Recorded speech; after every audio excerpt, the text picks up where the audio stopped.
may kukunin lamang nating paglilinaw, partner, dito pa rin sa issue ng impeachment laban kay BP Inday Sara. Attorney, magandang umaga po sa inyo.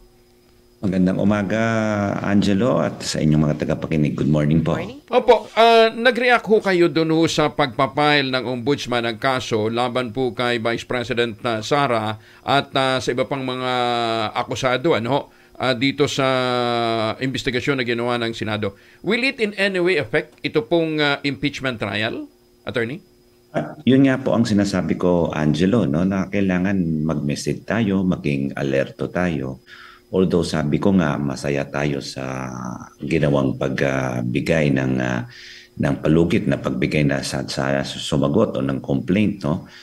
Kaso nga sabi ko nga baka naman ito patibong o kaya trap lang or Trojan horse na baka naman madaliin naman din ni Ombudsman Martires ang pag-dismiss, no? Kasi siya pa-retire na, ilang linggo na lang natitira. So ang hiling ko lang tama yung ginawa niya pero paubayan na niya ang giya o ang pagpatuloy nito sa susunod na ombudsman. Hindi na niya kailangan tapusin, wag na niyang i-dismiss at hayaan na niya yung susunod na ombudsman ang magpatuloy ng investigasyon. Hindi ho ba ito magbibigay nga lalo ng kredibilidad doon po sa mga kasong didinggin po sa impeachment court? Opo, ito'y magbibigay ng kredibilidad bagamat kung kunyari kasi may ilang linggo pa na siya ombudsman.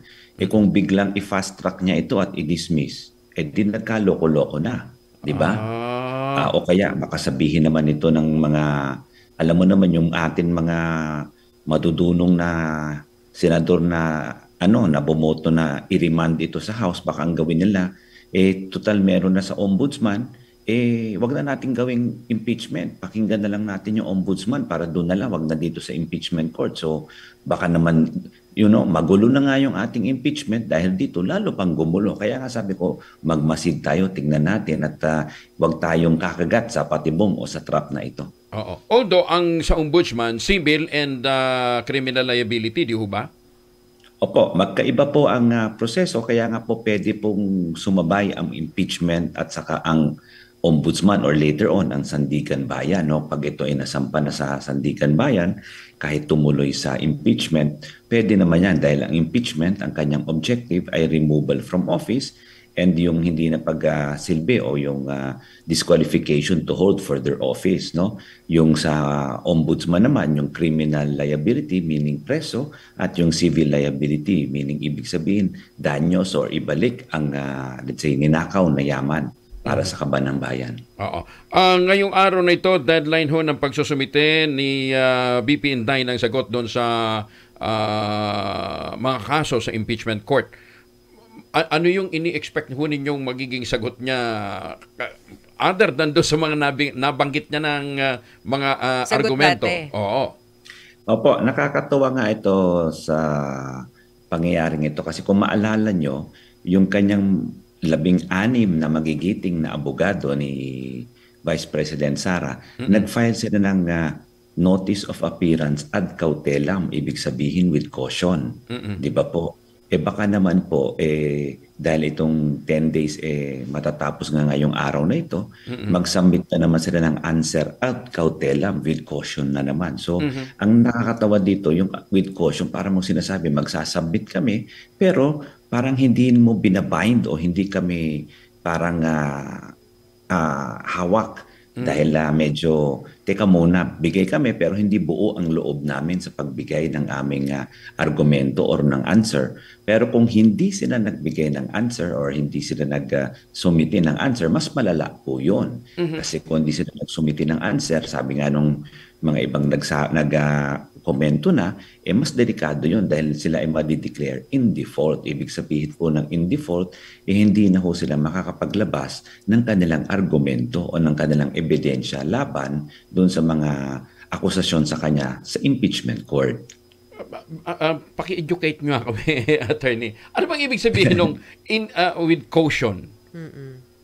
Opo. Ibig sabihin, kasi kunyari, unang-una, sabi ko nga, ulitin ko, yung kanilang notice of appearance ng kanyang 16 na abogado, sa tingin ko, hindi nararapat yon dahil ang dapat ginawa nila, hindi naman with caution kasi hindi ginagawa yung notice with caution, notice of appearance with caution. Dapat yung ginagawa special appearance. Kung ako po lang ang tatanungin nila Opo, kasi oo. kumbaga sila po nag-appear or nagpapasok sa impeachment court only for a reason na hindi pa buo ang kanilang pagpasok as counsel. Okay. Number two, yung sinasabi natin pwede silang gumawa kung mag-submit sila, pwede silang mag-submit ng buong submission or yung walang ad cautelam, yung submission of answer, which is good, no? Ibig sabihin, ginalang nila yung 10 days procedure. However, kung nag-submit sila ng ad cautelam, ibig sabihin with caution, kung ano man yung mga sinabi doon, kung umamin man sila,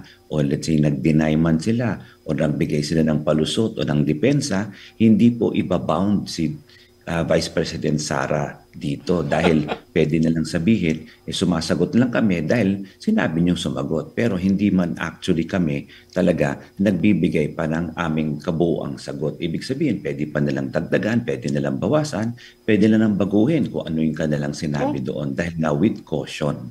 Pwedeng bawiin?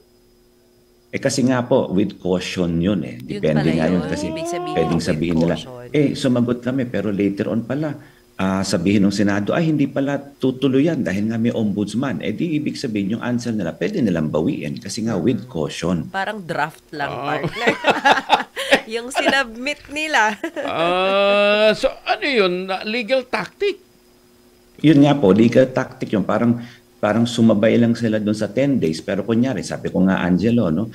For example, biglang, alam mo naman yung matataninong senador natin, yung iba dyan talaga, ex-convict, galing sa circus, iba dyan tanga, iba tatanga-tangahan, hindi naman alam kung ano ginagawa. Boboto lang sila, sabihin nila, total, nasa ombudsman yan, di dismissin na natin ito, o di kaya, kasi kung titingnan natin yung final sa ombudsman, kasama yan sa articles of impeachment number 2, no? Baka sabihin nila, yung number 2, wag na nating dinggin yan. Kasi kasama na sa ombudsman yan. So sabihin nila, kung ako gagawin naman ng depensa, total hindi na sinama yan. Kunyari lang, nangyari yun, ano? Nagbigay naman kami ad cautelam. So yung mga sinabi namin doon, hindi na magbabayin para sa aming kliyente kasi ad cautelam naman with caution. Sinabi nga namin na just in case ma-dismiss, lahat ito, walang bisa. Hindi pala totoo dahil nga ad cautelam with caution. Pwede bang tanggapin ng impeachment court yung ganong klaseng dokumento? Pagka may ganong with caution, attorney? Opo, pwede naman kasi po ang impeachment court, tatanggap yan at tatanggap. Later on, kung sa pagtanggap nila, sa tingin nila hindi tama, pwede na lang pagbotohan yon at sabihin nila, yung sinapit mo, hindi totoo yan, hindi ko tatanggapin. Gagawin kong like trash of paper o ibabasura ko yan. Or pwede na rin pagbotohan na yung with caution na yan, hindi namin gagalangin yan. Kung anong sinabi mo dyan, pwede na. So, depende po yun. Kaya nga sabi nga natin, ang impeachment court is sui generis. It can make its own rules.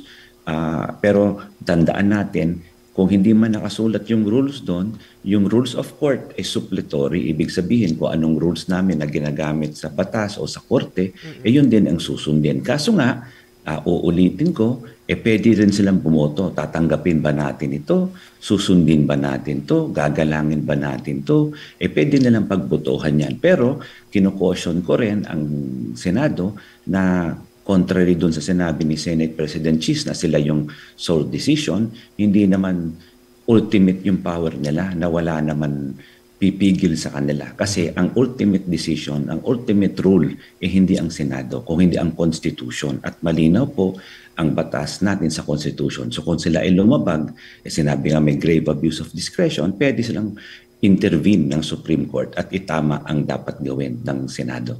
Ang Chief Justice, di ba bahagi din siya ng impeachment court na attorney, although wala siyang voting right, Hindi siya pwedeng bumoto? Pinagdidebatihan pa yan, Angelo, kasi nga under our rules, ang Chief Justice ay uupo lang kapag presidente ang nasa impeachment. Pero pag ibang mga membro ng let's say constitutional bodies or ibang mga impeachable officers, ang Senate President ang presiding officer. Kaya lang, doon sa ating Constitution, may nakalagay doon the Vice President shall be tried like the process of the president. So, ibig sabihin ko, ano yung proseso ng presidente, yun din ang proseso na gagawin sa vice president. Hindi lang nakasulat doon na the Chief Justice will also be the presiding officer compared to dun sa nakasulat sa Constitution under the President. Pero kung susundin natin yung line that the Vice President shall be tried in the same manner as the President, di dapat mag-a-apply din na yung Chief Justice nakaupo. Kaso nga hindi nila inupo nila yung Senate President lang. So siguro, this is one thing also na dapat tignan o dinggin o baka tanungin din sa Supreme Court na kung dapat nga umupo din ang Chief Justice sa pagdinig sa Vice President. Nako, edi panibagong issue na naman pa ito magpapadelay kung sakasakali, attorney, ano? Panibagong changes na naman yan. Ako po, marami nagtatanong din sa akin, kunyari itong sinasabi nila na itatanungin mo pa ba na yung remand, dadalhin mo pa ba sa Supreme Court? Yan, sa tingin ko, sabi ko, bakit pa natin diding kasi sabi mo nga hahaba, ibang debate na naman ito. Ang sa akin, hayaan na natin kung sundin ng House yan. Total, nag-certify na naman ng House, if you remember. Di, hayaan na nating ibigay ng House yon. Kasi nga, kung dadalhin pa natin sa Supreme Court ito, di hahaba pa, another delay, gugulo pa. Kung galangin na lang natin yung certification ng House, di tama na, di tumuloy na sana ang hearing. Kasi ang importante lang naman dito, Angelo, is talagang matuloy yung hearing at talagang makita ko anong ebidensya, ilabas yung katotohanan. Yun na lang po. At tapos tingnan natin kung may konsensya naman ng mga senador, masundin ng ebidensya at hindi sana sundin ang kanilang political leaning, bias, or whatever political favors they have sa impeachment trial. Attorney Howie, thank you for educating us today. May natutunan ho kami ngayon. Salamat po and magandang umaga po. Ingat po. At magandang umaga din po sa inyong lahat. Salamat po. Thank you. Si Salamat Attorney Howie Calleja.